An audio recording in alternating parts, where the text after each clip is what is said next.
Llevan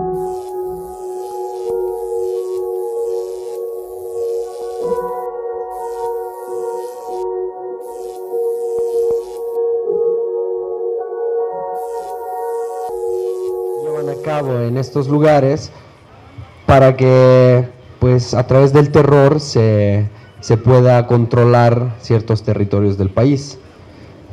También las decapitaciones, los asesinatos, las extorsiones son parte de ese aumento de violencia, pero la desaparición forzada tiene características distintas. Un desaparecido genera terror porque la familia de un desaparecido nunca va a saber qué ha pasado con su ser querido. Y esta incertidumbre es el elemento que mantiene la familia en el terror prácticamente para siempre. No saber que fue de un hijo implica que puede estar vivo y puede estar muerto, pero si está vivo, una familia se queda paralizada por el terror para no afectar a su ser querido. Esta es exactamente la función de este tipo de práctica. Entonces, investigando, aquí está el compañero, el editor de este libro que ahora se la pasa ahí fumando, Enrique Calderón de Random House, que ahora va a venir acá a presentar el libro con nosotros. Sí. La práctica investigando se ubica su nacimiento como práctica del Estado no en las dictaduras militares de América del Sur, sino en Europa, en Alemania. En la Alemania nazi, en 1941, se implementó un plan que se llamaba Noche y Niebla, y el plan Noche y Niebla, del que tenemos algunos documentos, tenía la intención de aterrorizar los grupos opositores a la invasión nazi en los países ocupados, y tenía como centro la práctica de la desaparición forzada. Los nazis nos explican bien por qué funcionaba tan bien la desaparición forzada. Funciona tan bien porque al desaparecer las personas, las familias se quedan justamente paralizadas, no se crean mártires, porque no hay, formalmente no hay cuerpos, no hay muertos, y simplemente esas personas nunca volvían a aparecer. Este tipo de práctica es la que se dio en los países de América del Sur, en las dictaduras en Argentina, en Chile, también en Brasil, pero se dio como práctica del Estado también en México, en los años de la mal llamada Guerra Sucia, mal llamada porque una guerra implica que existan dos estados y dos ejércitos que se enfrenten, y aquí había un solo ejército que enfrentaba la población civil. En los años de la Guerra Sucia, de la mal llamada Guerra Sucia, se dio la práctica de la desaparición forzada, sobre todo en algunos estados del país, como por ejemplo Guerrero, pero también Nuevo León, con grupos estudiantiles o de oposición a las políticas del Estado, pero nunca se alcanzaron los números que se dan en estos últimos años. Y vivos los queremos. Cuando vemos los números de los años 70, de los años 80, estamos hablando de alrededor de 1.500, 2.000 personas desaparecidas. Esto prácticamente es el dato de un solo estado, como podría ser el estado de Coahuila, en los últimos 8 años. Entonces estamos hablando de una magnitud muy diferente, en la que no se puede ya hablar de acontecimientos casuales, sino de una verdadera estrategia de terror Entonces, la investigación se mueve en ese camino para tratar de darle una cara distinta, que no sea simplemente una recopilación de datos policiales, sino de una visión un poco más amplia.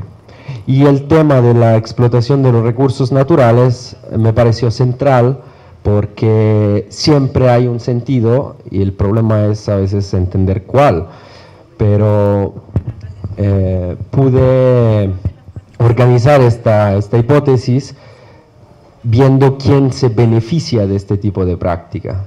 De ahí podemos entender un poco más, no teniendo los datos obviamente de las instituciones, no pudiendo conocer las intenciones del Estado, porque no tengo acceso a ese tipo de información, pues empecé con la recopilación de historias y viendo cuáles eran los actores que se están beneficiando. Y los actores que se están beneficiando existen y son principalmente empresas transnacionales que explotan recursos naturales de todo tipo.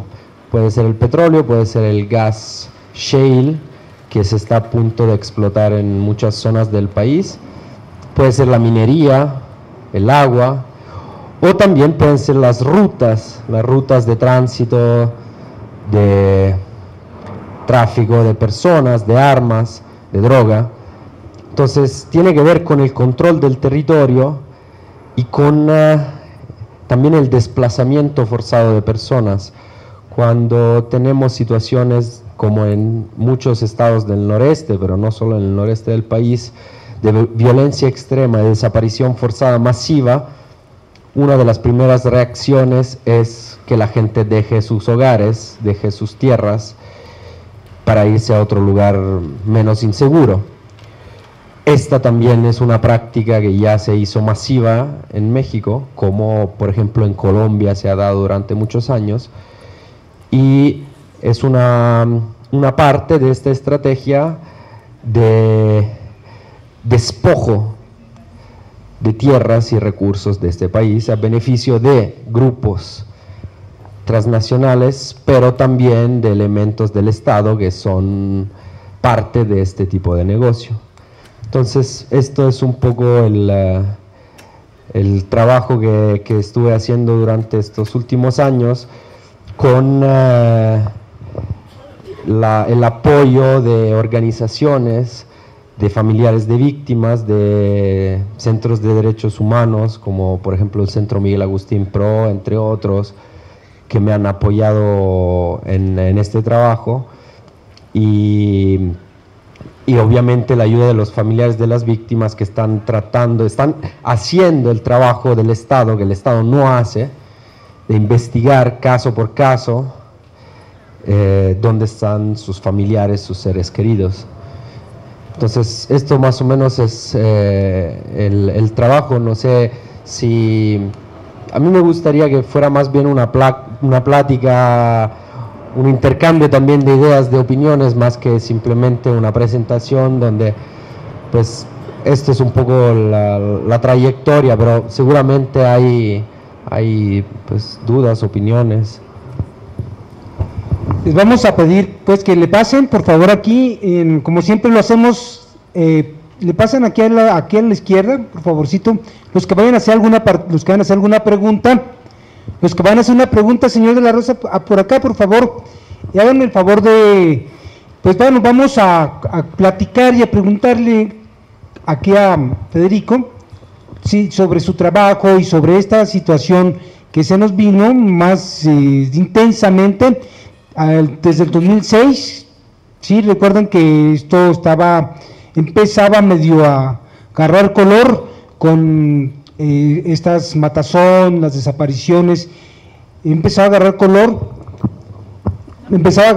con Fox, a los finales del sexenio de Fox, pero agarró una intensidad muy cabrona con de lentes, ¿cómo se llamaba?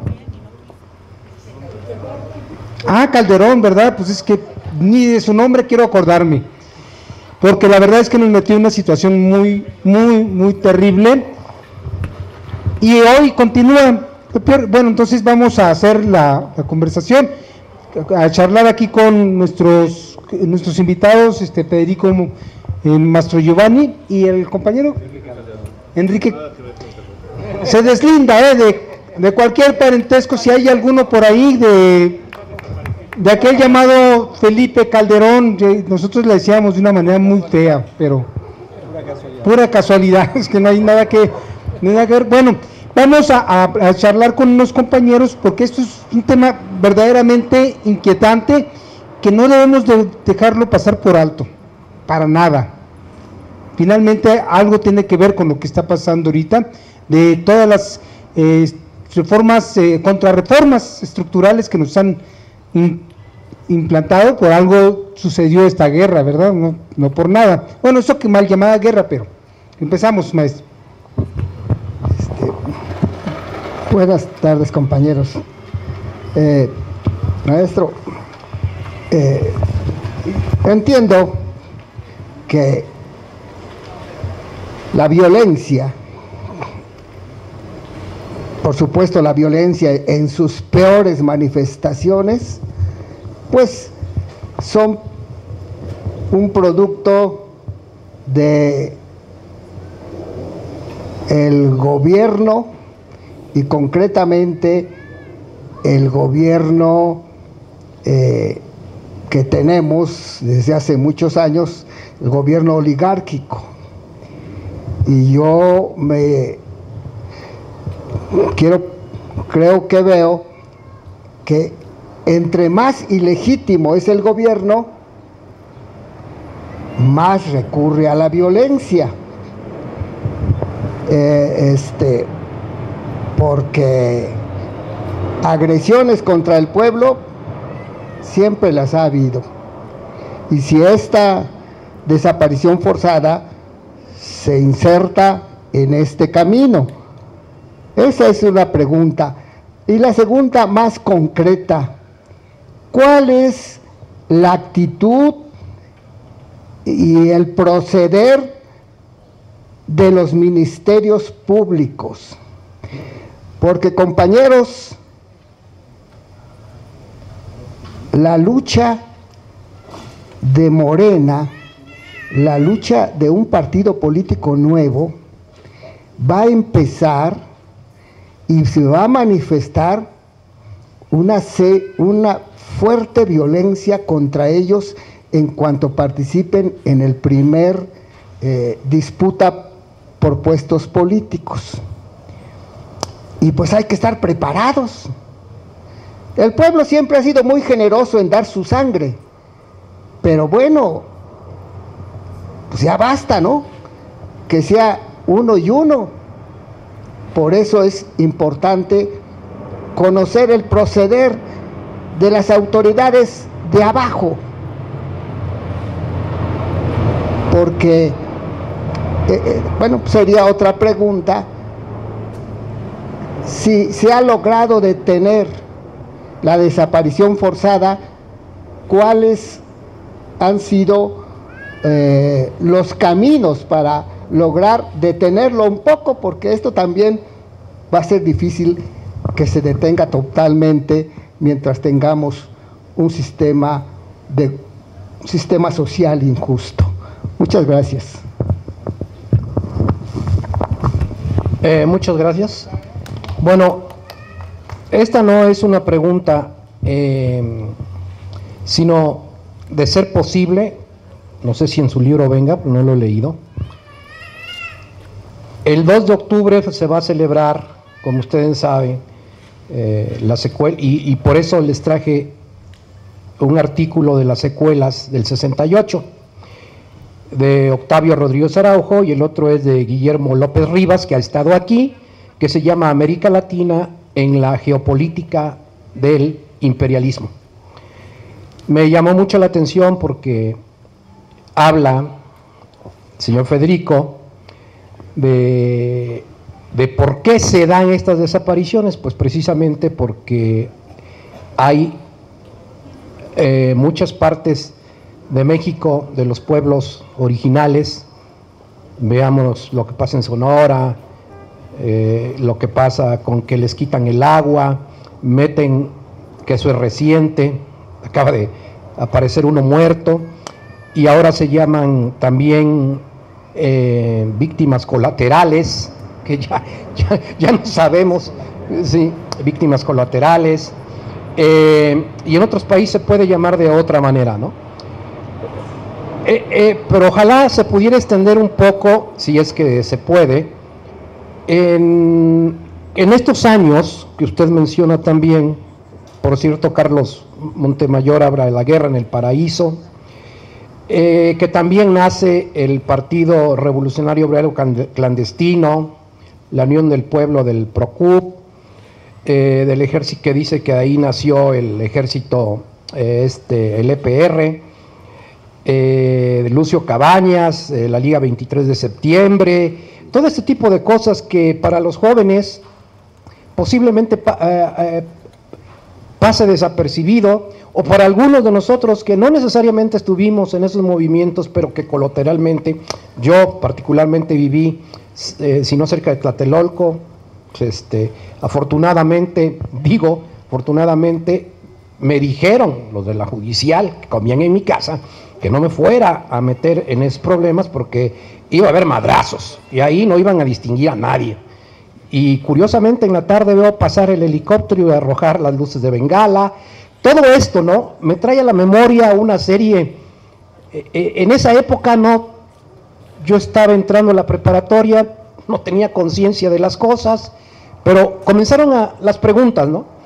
Cuando alguien en la televisión dice que hubo una trifulca de estudiantes en Tlatelolco y que hubo 2, 3 muertos, bla, bla, bla, bla, ¿no? Ojalá usted pudiera, por el bien de que la memoria y de que se los llevaron vivos, y vivos los queremos. Gracias. Gracias. Buenos días. Antes de que surgieran las defensas en el estado de Michoacán, autodefensas, cerca de Nueva Italia. Pero quisiera empezar por la intervención del penúltimo compañero, porque hay varios temas que me parecen interesantes para aclarar también otras preguntas. Quisiera empezar justamente con el caso de Tlatlaya, del asesinato, bueno, la ejecución extrajudicial aparentemente, porque todavía estamos esperando que aclaren cuál es la situación, pero lo que aparentemente hemos aprendido a través del testimonio de una sobreviviente de esa masacre, es que se ha dado una ejecución extrajudicial por parte del ejército mexicano, y quisiera agarrarme a este acontecimiento porque la pregunta si son delincuentes comunes o guerrilleros, yo creo que es un falso problema. Ahí el tema yo creo que tiene que ver con el hecho de que en ningún caso se puede dar una ejecución extrajudicial. Aunque fueran guerrilleros, aunque hubieran sido guerrilleros, se necesita aplicar la ley, se necesita pasar a través de un juicio. Entonces, de ninguna forma, sobre todo si se llevó a cabo, como efectivamente testimonia la mujer que dio su testimonio, perdón la redundancia, si se dio a cabo en una situación de fusilamiento. Ni siquiera hubo una balacera como contó el ejército. Aparentemente estas personas ya se habían rendido. Entonces se trataría de ejecuciones extrajudiciales que simplemente no se pueden dar. Estas personas, aunque fueran guerrilleros, aunque pertenecieran a grupos criminales o fueran delincuentes comunes, tienen que ser juzgadas en tribunales. No se puede aceptar que se den ese tipo de acontecimientos. Una ejecución extrajudicial siempre está afuera de la ley. Y justamente, como decía el compañero periodista de Monterrey, con el que estoy de acuerdo, no se puede aplicar la ley violándola. Entonces, yo quisiera poner el acento sobre... aquí está, perdón. Sobre este tema, porque es un tema que se relaciona mucho a la desaparición forzada. Cuando se habla de desaparecidos, casi siempre en los medios o las mismas instituciones intentan relacionar las víctimas de desaparición y de desaparición forzada con el crimen organizado, diciendo cosas como estaban relacionados con grupos criminales, andaban en malos pasos, de alguna manera se lo merecían.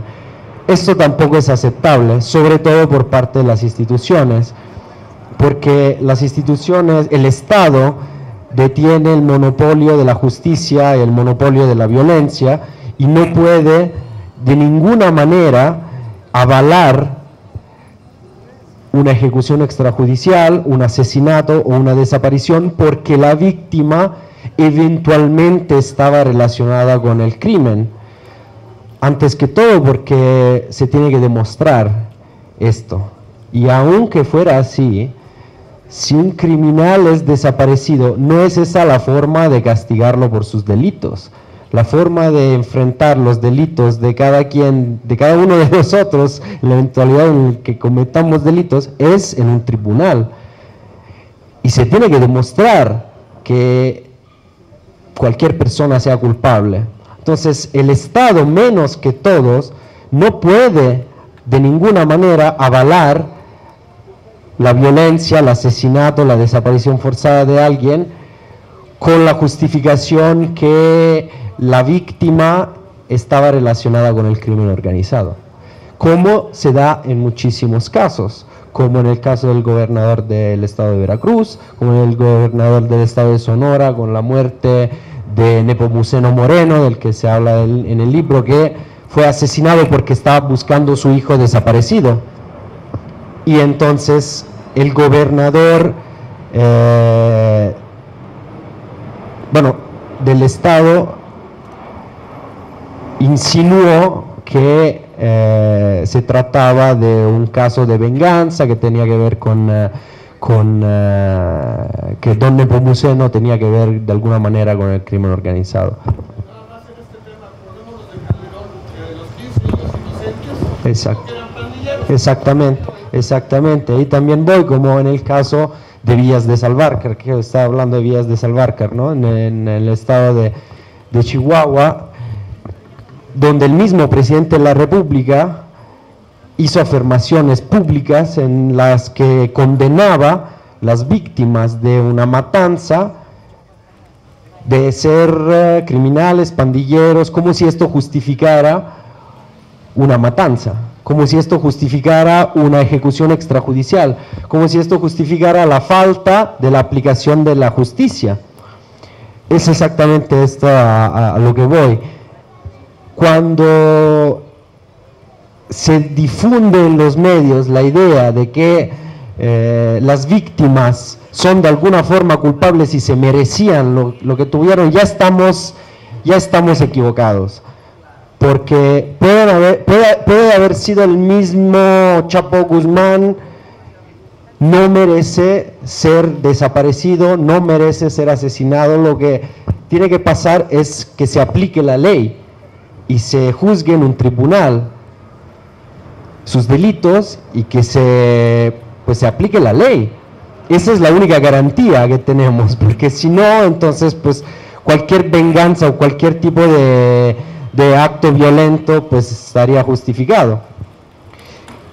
Entonces hablamos de la criminalización de las víctimas, que es uno de las, digamos, de los corolarios que están presentes cuando se habla de desaparición forzada. Es muy común asociar la desaparición forzada a eventuales participaciones en grupos criminales, pero esto no justifica de ninguna forma la desaparición. ¿Dónde están? ¿Quién sabe? Qué gran pregunta, ¿dónde están? Lo que sabemos es que, por ejemplo, en el libro se relata de la historia del pozolero. Esa es una de las tantas historias y es una de las tantas formas en las que acaban personas desaparecidas. En el caso del pozolero, el pozolero, como sabemos, deshacía los cuerpos de cientos de personas en ácido. Esas personas no están en ningún lado ya, están probablemente sus restos en el mar o en alcantarillados, porque así acabaron cientos de personas, solo las que pasaron en sus manos. Quién sabe cuántos más pozoleros hay en el país, pero tenemos fosas comunes clandestinas donde encontraron no solo migrantes centroamericanos como en San Fernando, Tamaulipas en 2010, sino muchísimas más en todo el país. Algunos de los testigos o de las personas que entrevisté dicen que la mayoría de los desaparecidos están muertos. Es una hipótesis, porque justamente no sabemos dónde están. Y por no saberlo, no se puede afirmar obviamente con certeza cuál fue su destino. Regresando siempre a una de las preguntas del penúltimo compañero que intervino, ¿por qué algunos desaparecen y otros se mueren? Pues son situaciones diferentes, porque hay una diferenciación también de la aplicación de la violencia. Lo que sí sabemos son las consecuencias de la desaparición forzada, que es lo que mencionaba antes, que yo creo que tengan objetivos distintos.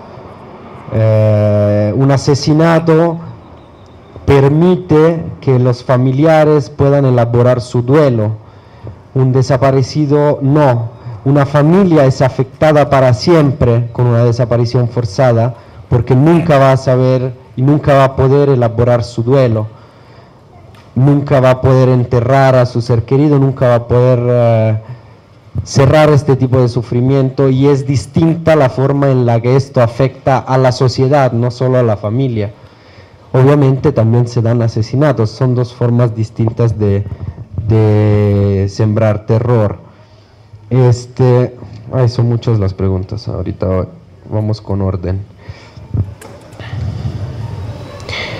Se preguntaba cuál es la actitud de los ministerios públicos, de las instituciones.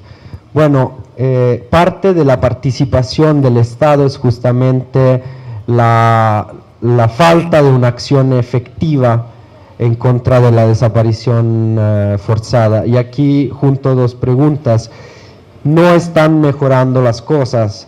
De hecho, una de las informaciones que tengo, bueno, después de que salió el libro, yo sigo en contacto con las organizaciones, con los familiares, y por ejemplo Fundec de Fuerzas Unidas por Nuestros Desaparecidos de Coahuila y Fundem, que ahora ya es una organización nacional, me pasaba el dato de que, por ejemplo, no está mejorando la situación, no están disminuyendo las desapariciones forzadas y no están encontrando los desaparecidos. Lo que sí está pasando con el gobierno actual de Peña Nieto es que se está invisibilizando más el tema, porque está dentro de esta dinámica en la que se está vendiendo la imagen de un México diferente, donde ahora las empresas pueden volver a invertir,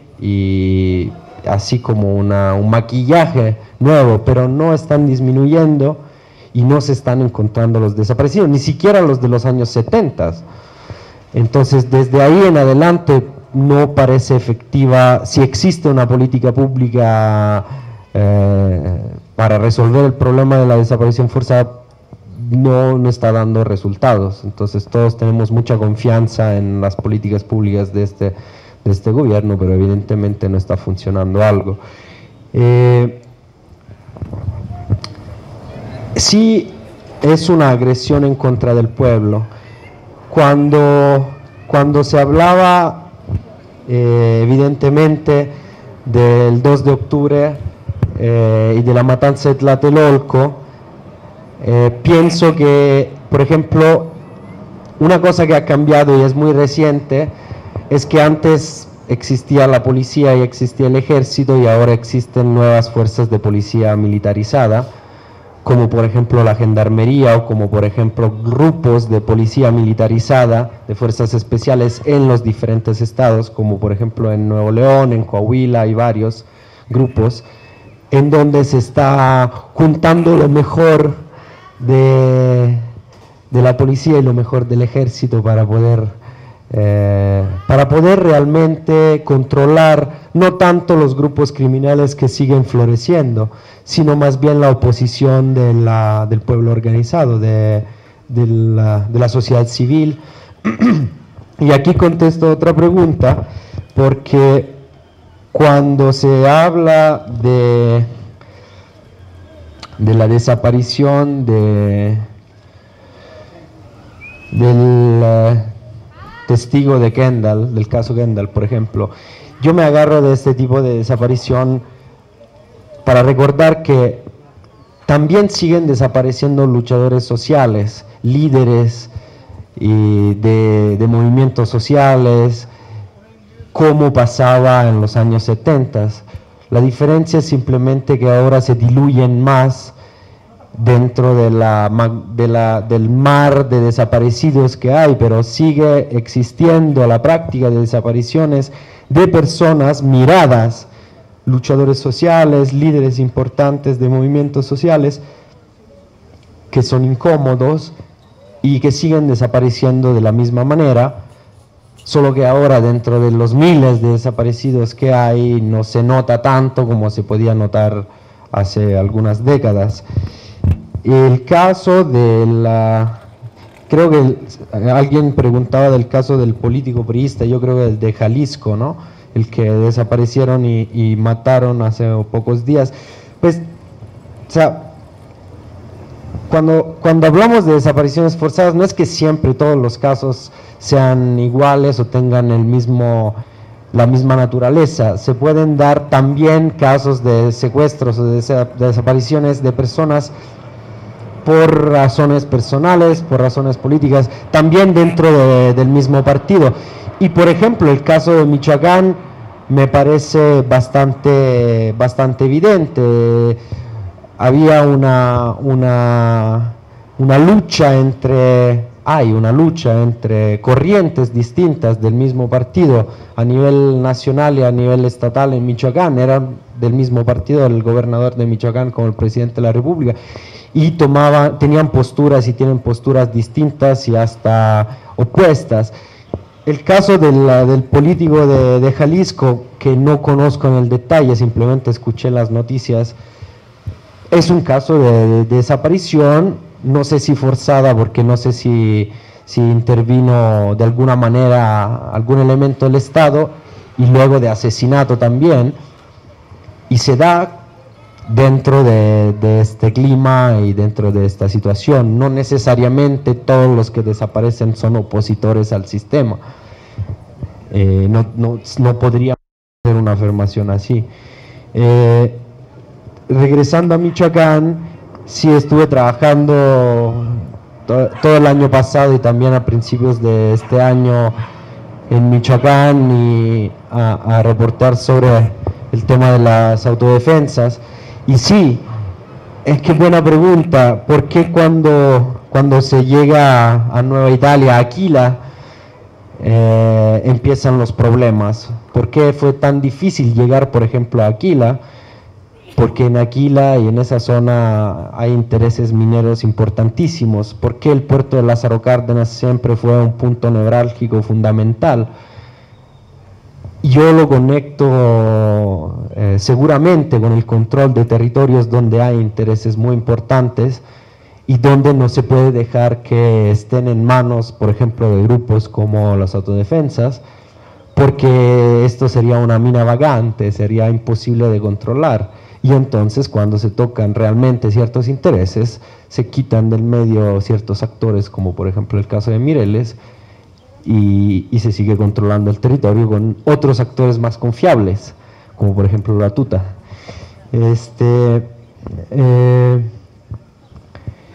Por cierto, quería agregar una cosa con el compañero de Nuevo León, porque me ha tocado trabajar ahí y de veras hacer la labor periodística en esas zonas es heroico.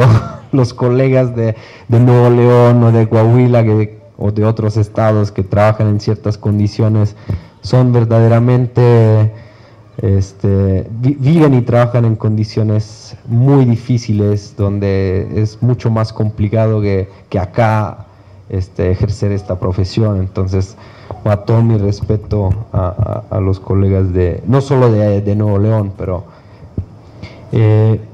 ¿cómo se sacan las cuentas? Esta también es una muy buena pregunta, porque nosotros tenemos ahora una guerra de cifras, un juego de cifras más bien, llevado a cabo por muchos representantes del Estado en diferentes momentos, que juegan a sacar números como si fuera la lotería, y entonces empiezan hablando de 27.000 desapariciones en 2013, Secretaría de Gobernación, 24.000 desaparecidos la CNDH, luego en diferentes momentos el actual secretario de Gobernación sacando cifras distintas, contradiciéndose a sí mismo, 8.000, 16.000, jugando como si fuera fútbol, y sin nunca definir exactamente de dónde salen estos números y dónde están los que de un día al otro se encontraron, porque pasar de 16.000 a 18.000 son 8.000 personas que de un día al otro se han encontrado. ¿Dónde están? ¿Cómo sacan estas cifras? Lo que yo creo que sea un termómetro más confiable son las organizaciones de familiares de víctimas, que hacen un trabajo muy serio y muy difícil en los territorios, en los estados, y se están juntando para poder hacer un registro nacional de víctimas de desaparición y de desaparición forzada, porque en muchos casos las instituciones no son confiables. Cuando escuchamos, y aquí sí escuchamos a Renato Sales Heredia, que es el zar antisecuestros, como lo llamaron, que cuando entró en su cargo al principio del año, principios de febrero de este año, él decía que por cada secuestro o desaparición que se denunció en 2013, hubo 11 más por día que no fueron denunciados. O sea, por cada desaparición denunciada, habían 11 más que no se denunciaban. Esta era una estadística que él sacó. O sea, estamos hablando de responsable nacional antisecuestros, que está diciendo que de un caso que se denuncia hay 11 más que no se denuncian. Entonces, si en 2013 fueron denunciados 1.695 secuestros ante el Ministerio Público, según los cálculos de Renato Sales Heredia, y no según los míos, en realidad las personas desaparecidas habrían sido 18.645 en 2013, según lo que dice él, según su aproximación. Entonces, es muy difícil decir cuántos sean realmente, es muy complicado. Aquí hablamos de más de 30.000 simplemente porque, juntando los cálculos que más o menos están dando las organizaciones de familiares de víctimas en los 32 estados de la República, se puede hacer un promedio de alrededor de 30.000 desaparecidos. Esto no quiere decir que sean 30.000, pueden ser muchos más, probablemente son muchos más, pero hasta que no exista un registro confiable, nacional, unificado, pues no podemos saber las cifras. Seguramente estamos hablando de decenas de miles de desaparecidos. por lo que tiene que ver con la señora que intervino, la señora de Torreón, que yo estoy totalmente de acuerdo con usted, no son solo las personas que están secuestradas. El tema de la parálisis y del terror implica que, pues usted habla de ciudades, yo hablaría de sociedad secuestrada, porque todos estamos en un contexto de terror. Quien está más cercano porque tiene víctimas en su familia obviamente lo ve con más claridad, pero realmente yo creo que este es el objetivo: generar terror en toda la población para que nadie pueda levantar la cabeza, o que sea más difícil levantar la cabeza y oponerse a un megaproyecto de explotación de un territorio que implica la destrucción, la contaminación. Evidentemente es molesto. ¿Cómo? Claro, se van a otro lado donde no perciben este tipo de terror. El desplazamiento forzado del que hablábamos antes es justamente esto, tiene esta razón.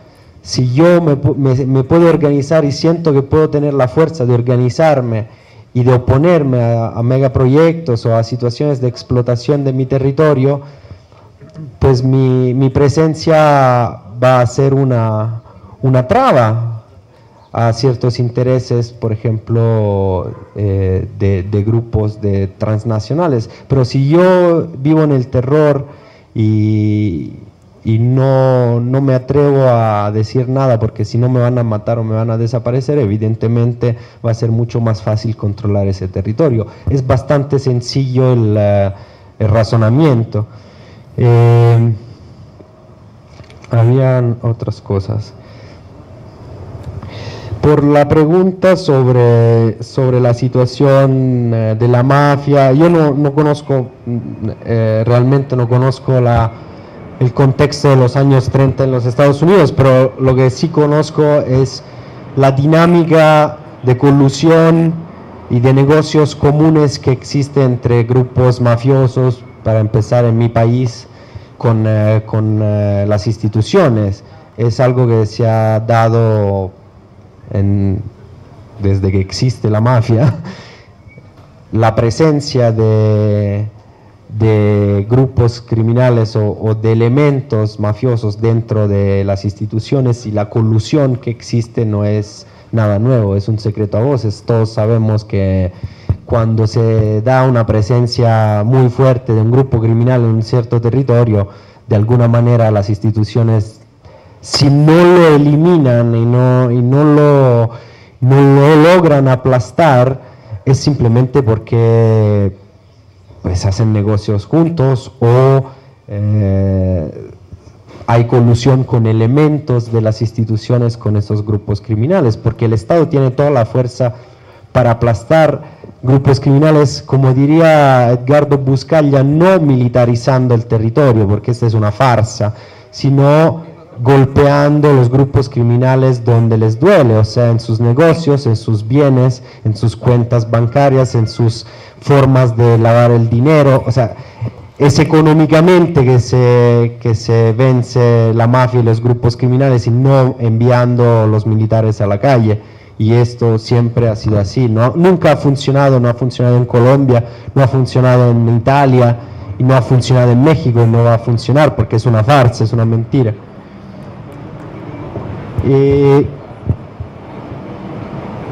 Quisiera agregar una cosa, sí, también sobre el tema de la justificación que se ha dado en estos últimos años por parte del gobierno, empezando con el sexenio pasado.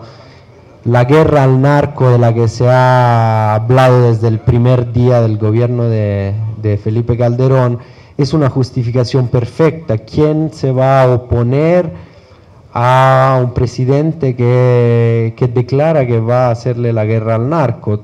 Todo el mundo está de acuerdo en que la droga es muy mala, y un presidente que desde el primer día declara que va a hacerle la guerra al narco, va a tener el apoyo de la opinión pública, de muchas personas, y si esto quiere decir una masacre del pueblo mexicano con sus más de 100.000 muertos, pues están justificados porque el presidente actuó conforme a su intención de vencer a los grupos criminales, como evidentemente pasó, ¿no?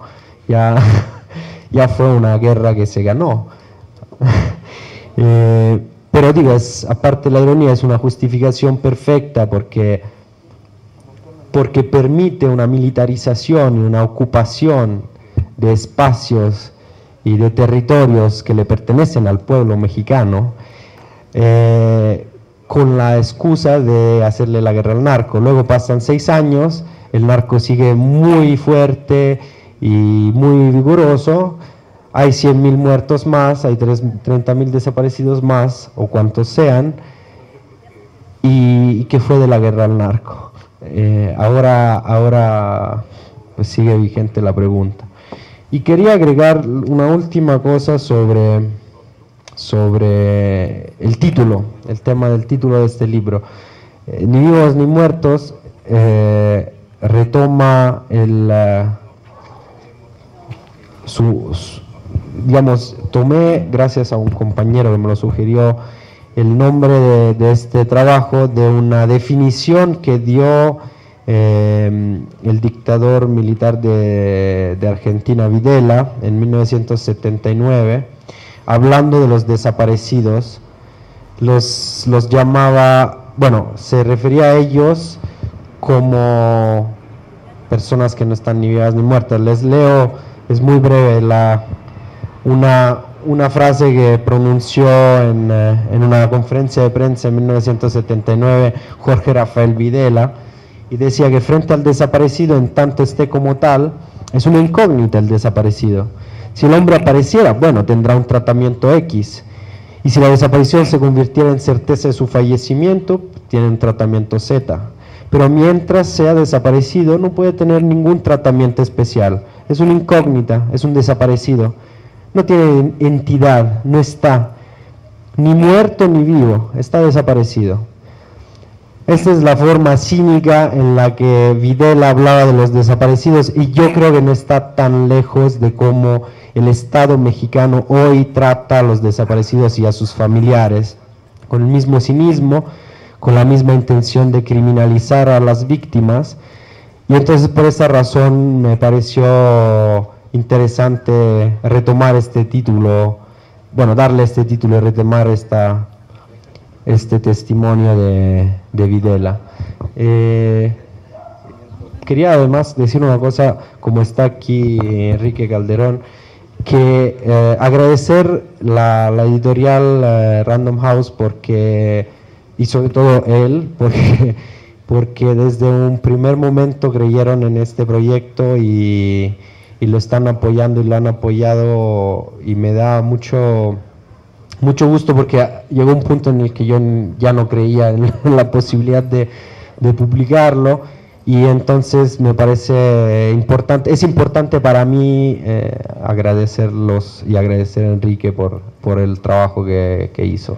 ¿Querías decir algo, verdad? No. Solo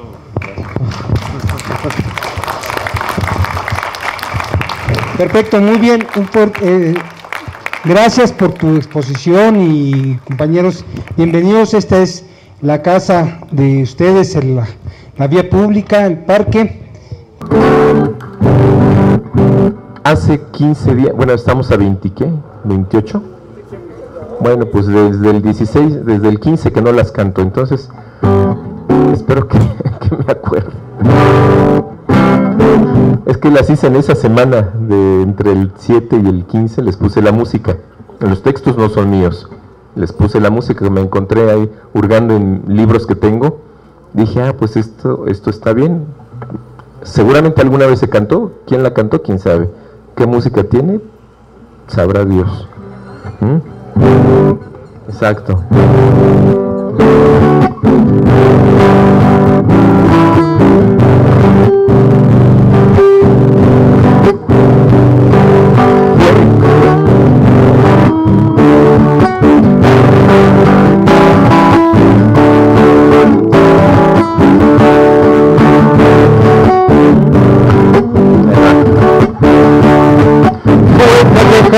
Cuautla con su ejército marchando. A las orillas llegó, pero a las trincheras cuando. Váyanse los gachupines a Noramala, que no volverás a ver de ellos en la Nueva España. Divina guadalupana, con esos preciosos dedos, échale la bendición al Señor Cura Morelos. Divina guadalupana, con esos preciosos dedos, échale la bendición al Señor Cura Morelos.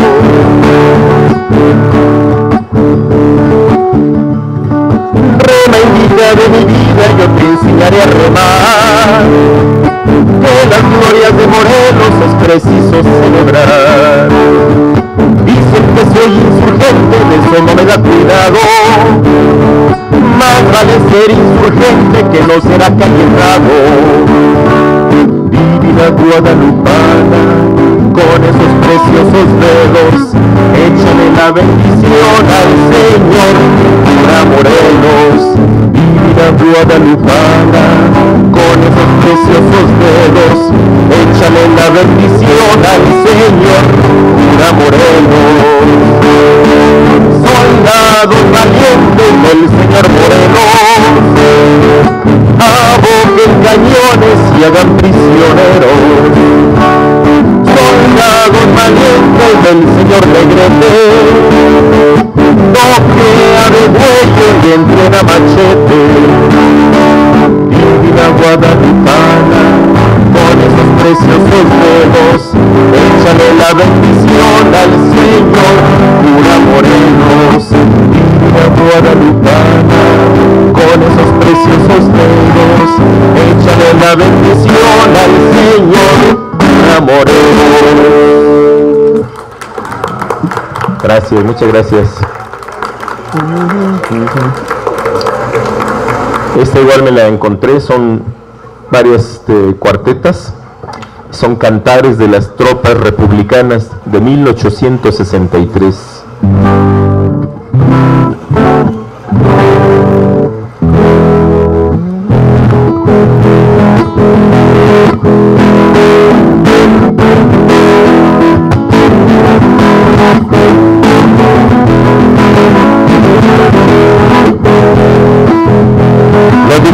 Esperanza de vencer a Napoleón se abriga en el corazón del guerrero contra Francia, se abriga en el corazón del guerrero contra Francia.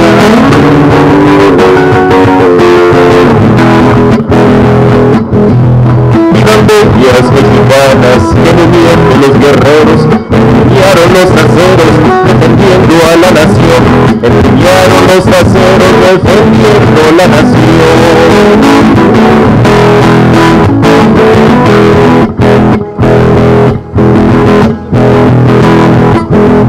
Diciendo mi país es libre y el que combatió al tirano, que muera Maximiliano y el bandido Napoleón, que muera Maximiliano y el bandido Napoleón.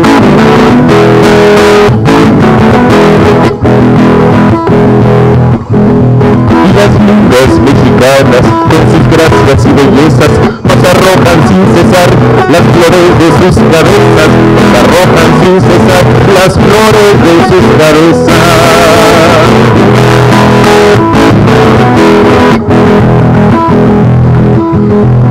Diciendo vivan los libres y la independencia hermosa, viva Juárez Zaragoza, la reforma y libertad, viva Juárez Zaragoza, la reforma y libertad.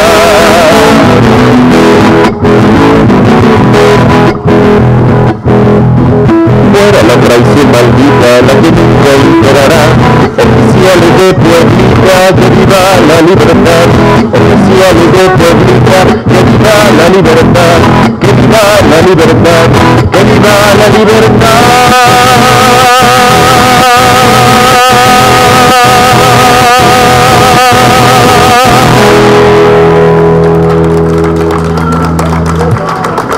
Gracias, gracias. Y ya la última para que pasemos a la parte literaria con mi compañero. Y si ustedes aguantan un rato más, al final cantamos otro tantito. ¿Sí? Esto ya es nuevo material de nuevo disco, ya no es el disco que andaba yo ahí vendiendo hace varios años, pero todavía sigue vigente, el de Margarito y el de Leduc. Este disco trae cosas que he cantado aquí que luego me han pedido: La Simeona, El Pobre Hombre, El Moco, 3 canciones de Chava Flores, El Perro Flaco. Son 12 temas y trae estas de la independencia y otra que voy a cantar al rato, que se trata de Adivinanzas, una canción muy simpática. Bueno, esta es alusiva a Santana.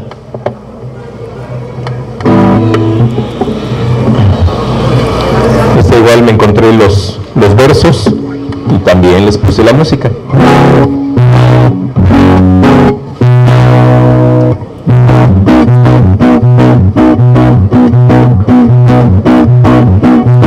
Ya se fue el Coco Santana, ya se fue de la nación, ya se fue el Mocho maldito, ya se fue la embarcación.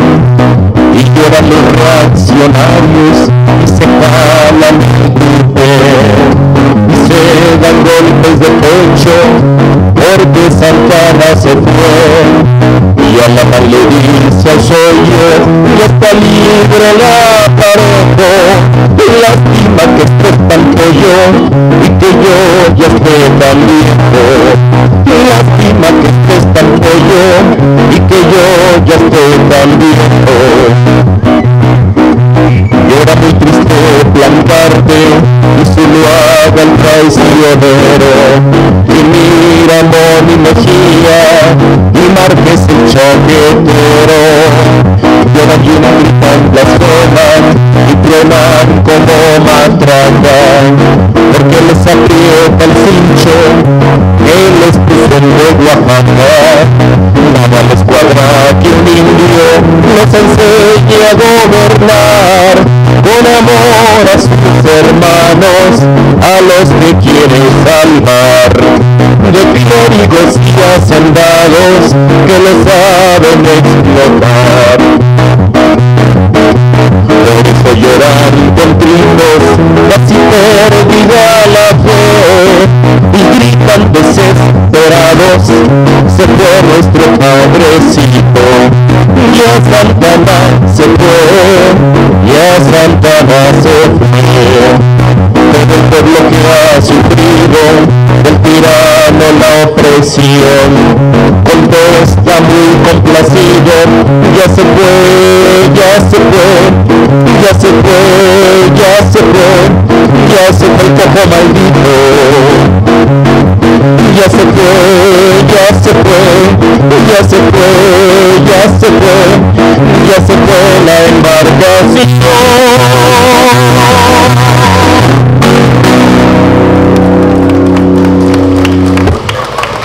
Muchas gracias, muchas gracias.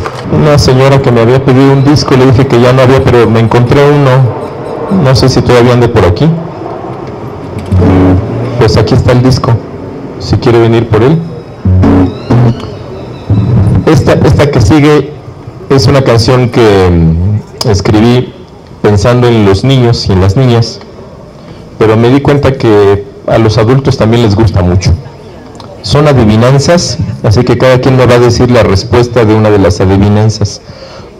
No tengo el gusto de conocerlos con su nombre, pero si me van diciendo sus nombres así fuerte.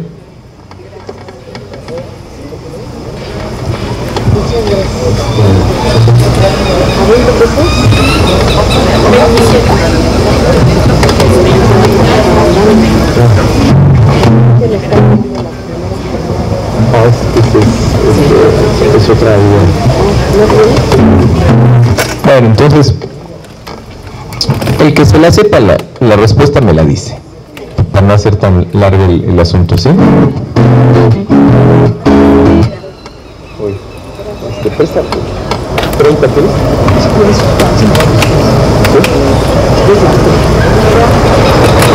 ¿Sí? 20.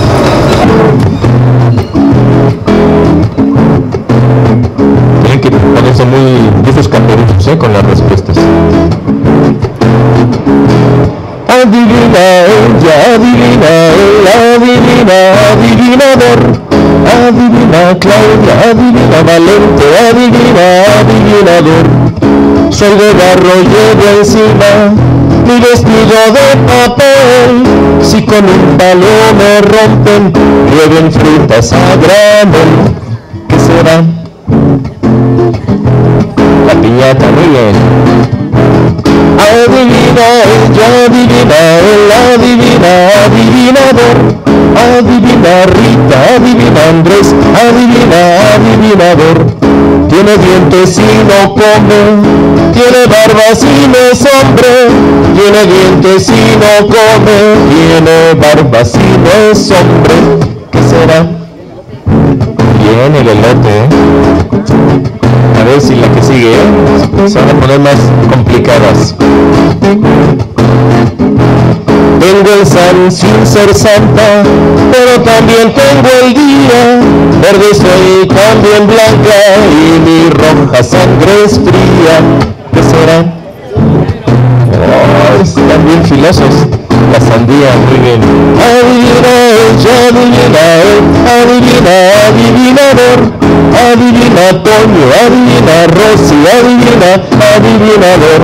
En lo alto vive, vive, en lo alto mora, mora, en lo alto teje, teje, la tejedora. ¿Qué será?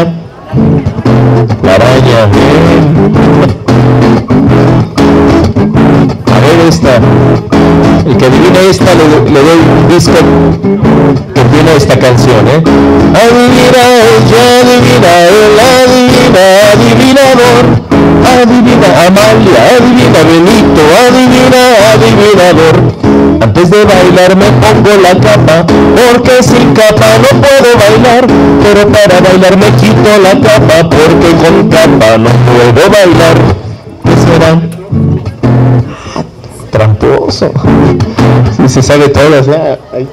Ahí está el último disco. Ahí está, el trompo. Bien. Ahí está otra.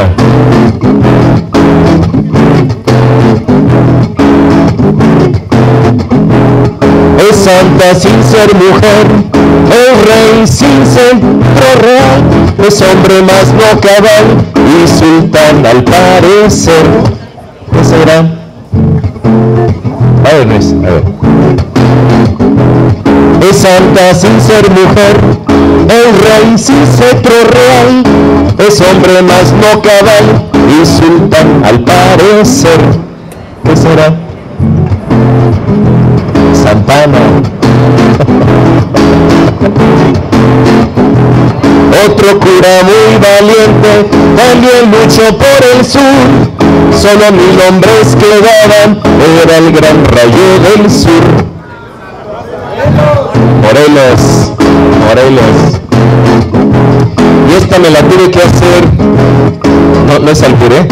O sea, es una adivinanza. Esta me la tuve que hacer ahora en agosto que fui a Mérida y a un pueblito que se llama Chichantú, cerca de Mérida, hora y media de Mérida. Y dice así: llegan sin anunciarse, forman muchas hileritas, dicen que anuncian mal tiempo todas estas amiguitas. ¿Qué será? Las hormigas. Estaba yo ahí en la habitación que me dieron. El techo era de paja. Por dentro estaba padrísimo el lugar, ¿eh? Así muy bonito todo, muy limpio, muy acomodado, los muebles, todo bien. Y amanecí al otro día y exactamente como a las 8:30 que empiezo a ver una hormiga. Está bien, 5, 10, 60, y dije, ¿sabes? De las grandes, y empezaron a bajar por las paredes, por todos los huequitos que formaban muchas hileritas. Y yo medio espantado, no sabía, pues, ya pasa un compa por ahí, le digo, oye, me invadieron las hormigas. Ah, sí, espérame, ahorita les aviso para que vengan a fumigar. Pero no se espante, al rato se van. Sí, pasaron como 20 minutos y de las miles que entraron, ya nadie. Y me dicen, es que anuncian mal tiempo. Y efectivamente en la tarde-noche, cayó un aguacero que quedó en marca Diablo. Y a ver esta otra. No dice ni un tarantán, lleva ropa muy peluda, algunos se me atarantan, le dicen la tía Tula. ¿Qué será? Ahora, la tarántula, muy bien. También atrás de la cabecera que me encuentro una tarántula. Me dije, ¿qué más hay aquí? Ahí estaban los sapos, toda variedad de sapos. A mí me habían enseñado en la escuela que el sapo hacía croc croc. No, nunca escuché un croc croc. Unos sonidos tan extraños y tan novedosos para mí, que fue fabuloso ese viaje. Hice algunas grabaciones y bueno, pues estaban los sapos. Ya no me faltaron unas víboras que sí hay por ahí, pero ya no me tocaron verlas. Alacranes, tarántulas, hormigas, arañas de todos los colores, tamaños. Muy padre todo el asunto. Ahí van otras más. Una niña loca, loca, con las tripas en la boca. Una niña loca, loca, con las tripas en la boca. ¿Qué será? El fideo, no. Esto que traigo aquí en las manos. La guitarra. A ver esta otra, esta es padre. Espuma y no de trapiche, espuma y no de la mar. No te acerques demasiado porque te va a despanzurrar. ¿Qué será? El puma, Me fui al mercado, compré una bella, volví a la casa y lloré con ella. La cebolla. Tengo de chicha y también de ron, si me adivinas, que vacilón. Chicharrón, eso. Están bien lúcidos, ¿eh? A ver esta otra. Un árbol con 12 ramas, en cada una 4 nidos, en cada uno 7 huevos, siempre viejos, siempre nuevos. ¿Qué será? Nada más. Un árbol con 12 ramas, en cada una 4 nidos, en cada una 7 huevos, siempre viejos, siempre nuevos. ¿Qué será? El año. Adivina ella, adivina él, adivina, adivinador. Adivina Fabiola, adivina Mara, adivina, adivinador. En el cerro de Capán me topé al hombre Lines y por ser letra tan clara quiero que me lo adivines. Capulines, bien. Eres muy listo, ¿eh? Muy hábil. Ah, está bien, está bien. Ahí van 2 últimas y ya. Te lo digo, te lo vuelvo a repetir. Te lo digo, te lo vuelvo a repetir. ¿Qué será?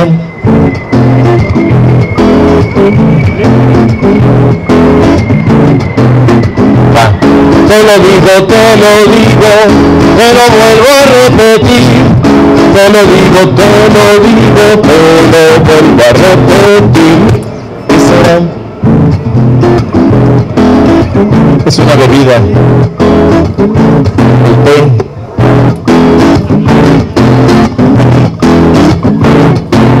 Y ahora la última.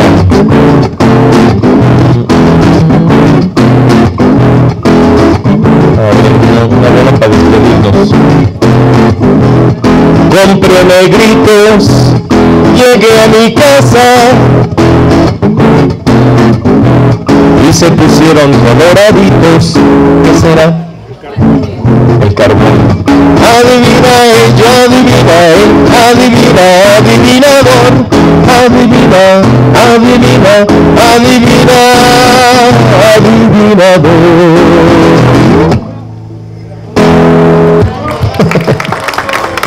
Traigo como 20, 22. Ese sí está en el nuevo disco que por ahí algunas personas adquirieron. Y bueno, pues no vienen todas las que dije aquí porque pues han estado saliendo adivinanzas y más adivinanzas, ¿no? Hay una canción que se llama La Simeona, que luego les he cantado aquí, que les gusta mucho, y esa está en el disco. Los que no la conocen, pues ahí les va para que la conozcan. Tú me has a veces, tú me has a veces, tú me has a veces confesado, vida mía, que me has seguido, que me has seguido, que me has seguido, pero nunca me has amado. Tú me has de a poco, tú me has de a poco, tú me has de a poco retirado tu cariño. Mientras yo me ando, mientras yo me ando, mientras yo me ando entusiasmando como un niño. Dime si me amas, dime si me quieres, dime si me amas. Dime si me quieres, dime si me amas, dime si me adoras. Dime si me quieres, si me amas, pero dime ahora. Dime si me quieres, dime si me amas, dime si me adoras. Tú me has de noche, tú me has de noche, tú me has de noche engañado como a un niño. Tú me has muy claro, tú me has muy claro, tú me has muy claro demostrado tu desprecio. Tú me has muy fuerte, tú me has muy fuerte, tú me has muy fuerte castigado, coqueteando. Mientras yo me ando, mientras yo me ando, mientras yo me ando por la calle emborrachando. Dime si me amas, dime si me quieres, dime si me amas. Dime si me quieres, dime si me amas, dime si me adoras. Dime si me quieres, si me amas, pero dime ahora. Dime si me quieres, dime si me amas, dime si me adoras.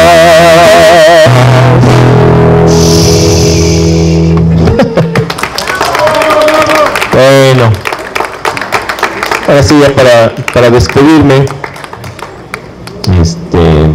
así que los que ya me conocen, ¿qué quieren que les cante? ¿Alguna de...? ¿O quieren que repita una de las primeras de la independencia? ¿Sí? ¿Repito una de ellas? Porque les voy a cantar hasta el otro septiembre. Y entonces tanto trabajo para cantar las 2, 3 veces. Las 4 me gustaron mucho, de las que grabé, pero esta creo que en especial me gustó más. La de las coplas a Morelos. Callejas para Cuautla con su ejército marchando. A las orillas llegó, pero a las trincheras cuando. Váyanse los gachupines a Moramala, que no volverás a ver de ellos la Nueva España. Divina guadalupana, con esos preciosos dedos, échale la bendición al Señor. Divina Morelos, divina guadalupana, con esos preciosos dedos, échale la bendición al Señor. Divina Morelos. Remaldita de mi vida, yo te enseñaré a remar, que las glorias de Morelos es preciso celebrar. Dicen que soy insurgente, de eso no me da cuidado. Más vale ser insurgente que no ser acallejado. Divina guadalupana, con esos preciosos dedos, échale la bendición al Señor, Cura Morelos. Divina guadalupana, con esos preciosos dedos, échale la bendición al Señor, Cura Morelos. Soldados valientes del Señor Morelos, aboquen cañones y hagan prisioneros. Soldados valientes por Negrete, boquea de cuello y entrena machete. Divina guadalupana, con esos preciosos dedos, échale la bendición al Señor, Cura Morelos. Divina guadalupana, con esos preciosos dedos, échale la bendición al Señor, Cura Morelos. Gracias. Y esa habría que actualizarla para cantársela a Andrés Manuel, ¿no? Échale la bendición al Señor López Obrador. No sé, ya le andaré afinando por ahí. Entonces, para actualizarla. Bueno, pues muchas gracias nuevamente por el espacio. ¿La última? Sí, no, pues por mí las que quieran. ¿Otra de estas? La de la independencia, la de Santana o la de las tropas republicanas, o las dos. Las dos, esa voz me gusta.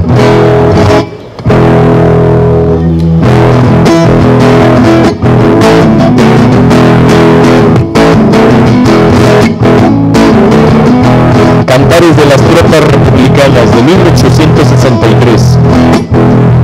La dulcísima esperanza de vencer a Napoleón se abriga en el corazón del guerrero contra Francia, se abriga en el corazón del guerrero contra Francia.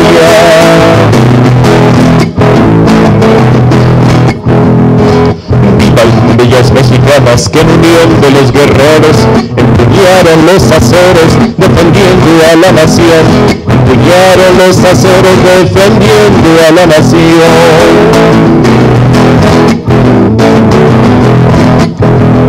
Diciendo rival que es libre y el que combatió al tirano, que muera Maximiliano y el bandido Napoleón, que muera Maximiliano y el bandido Napoleón.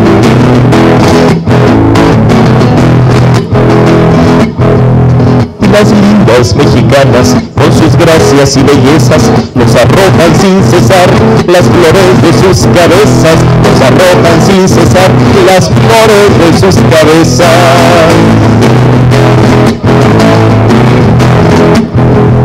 Diciendo vivan los libres y la independencia hermosa, viva Juárez Zaragoza, la reforma y libertad, viva Juárez Zaragoza, la reforma y libertad.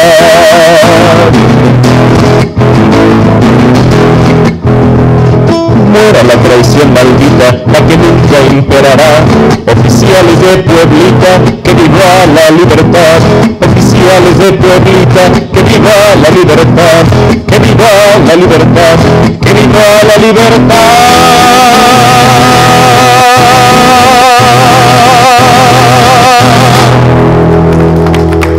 Muy bien, compañeros, vamos a hacer... ¿Ah, falta una? Sí, otra, doctor. Sí, la última. Es que él no escuchó. Esta de Santana. Ya se fue el cojo Santana, ya se fue de la nación, ya se fue el mocho maldito, ya se fue la embarcación. Y lloran los reaccionarios y se jalan el tupé. El tupé es el copete, así como el que tenemos allá en Los Pinos. Ese se jala el tupé. Sí, se dan golpes de pecho porque Santana se fue. Y la mamá le dice al sueño, ella está libre, la parejo. Lástima que estés tan pollo y que yo ya esté tan viejo. Lástima que estés tan pollo y que yo ya esté tan viejo. Llora muy triste plantarte y si lo haga el traicionero. Y mira amor y lejía y Márquez el chaquetero. Lloran, gritan y blasfeman y truenan como matraca, porque les aprieta el cincho quien les puso el de Oaxaca. Nada les cuadra que un indio les enseñe a gobernar con amor a sus hermanos, a los que quieren salvar, de clérigos y hacendados que lo saben explotar. Por eso lloran contritos, casi perdida la fe, y gritan desesperados, se fue nuestro padrecito. Ya Santana se fue, ya Santana se fue. Pero el pueblo que ha sufrido del tirano la opresión contesta muy complacido: ya se fue, ya se fue, ya se fue, ya se fue, ya se fue el cojo maldito. Ya se fue, ya se fue, ya se fue, ya se fue, ya se fue la embarcación.